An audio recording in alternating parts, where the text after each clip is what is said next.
Assalamualaikum warahmatullahi wabarakatuh. Halo semuanya, bertemu lagi dengan saya di vlog ke-6 kali ini, yaitu dengan saya sendiri, Gina Triwahyuni. Nah, di vlog ke-6 ini saya akan membahas mengenai media pembelajaran berbasis digital. Nah, yang pertama, apa sih media pembelajaran digital itu?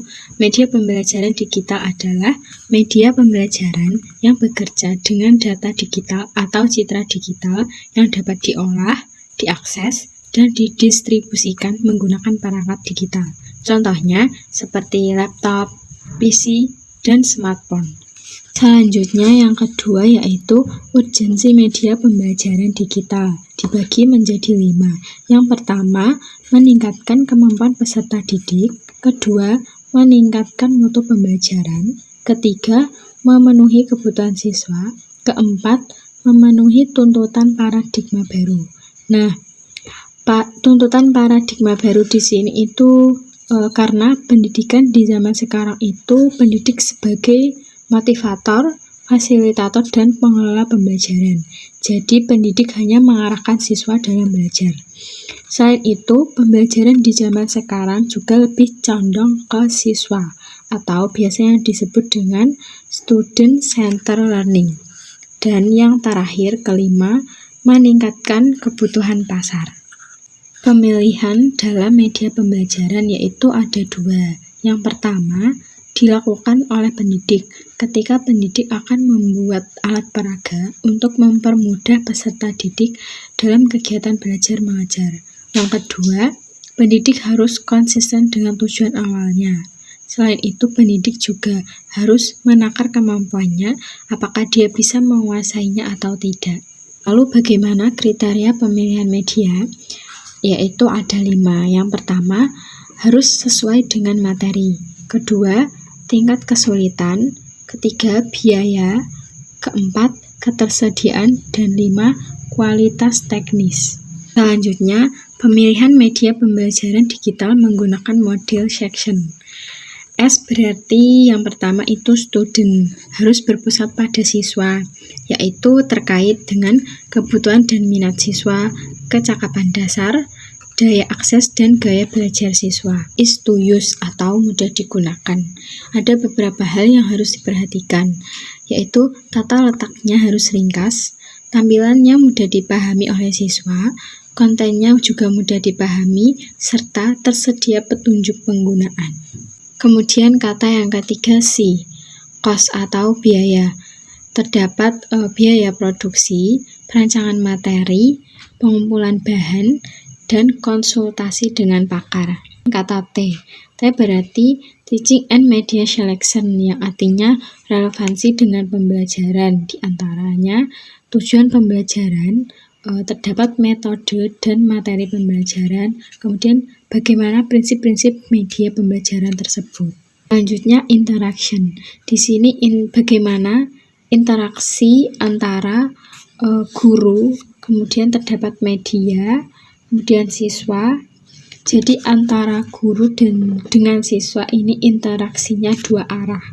Jadi siswa juga bisa lebih interaktif dalam proses belajar mengajar. Kemudian ada organizational issue atau pengelolaan masalah. Nah, yang pertama ada fasilitas pendukung, kompetensi warga sekolah, dana untuk pengembangan media pembelajaran, dan yang terakhir kreativitas pengajar. Networking. Nah, networking di sini sangat berperan penting karena berfungsi untuk menghubungkan siswa dengan komunitas ilmuwan dan sumber belajar yang berkualitas. Nah, jenisnya bisa masyarakat, komunitas pelajar, ataupun ilmuwan.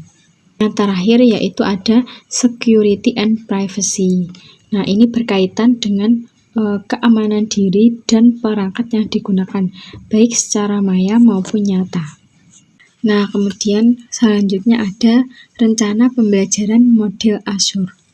Nah, yang pertama ada analysis learners. Di antaranya terdapat karakteristik umum, kecakapan dasar, gaya belajar, motivasi, serta fisiologis.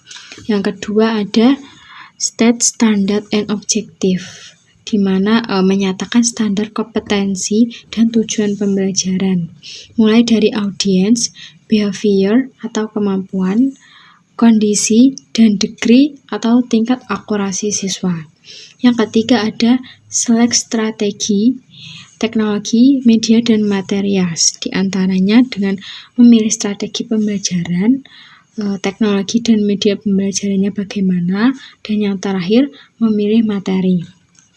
Kemudian ada utilis teknologi, media, dan materials. Yang pertama, mulai dari pratinjau teknologi, media, dan materi, persiapan teknologi, media, dan materi, persiapan lingkungan, persiapan siswa, dan yang terakhir penyediaan pengalaman belajar.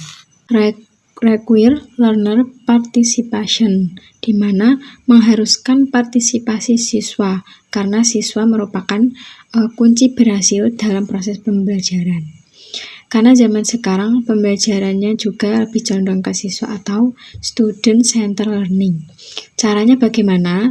Menggunakan media yang produktif dan kreatif. Kemudian media komunikasinya bisa meningkatkan interaksi siswa dengan pengajar, serta aktivitas belajarnya mendorong partisipasi siswa dalam mencari dan melaporkan informasi terkait topik pelajaran. Kemudian yang terakhir ada evaluate atau evaluasi. Nah, untuk melihat kemajuan apa yang telah dicapai siswa selama proses pembelajaran ini menggunakan observasi perilaku siswa, memberikan tes, menilai hasil kerja siswa, dan menilai siswa dalam suatu kegiatan. Kemudian evaluasinya juga bisa dilakukan dengan teman sejawat dan siswa yang telah mengikuti proses pembelajaran sebelumnya. Nah, itu tadi penjelasan dari saya mengenai materi media pembelajaran digital. Sekian dulu di vlog ke-6 kali ini. Mohon maaf apabila ada kekurangan maupun salah kata dari saya. Wassalamualaikum warahmatullahi wabarakatuh.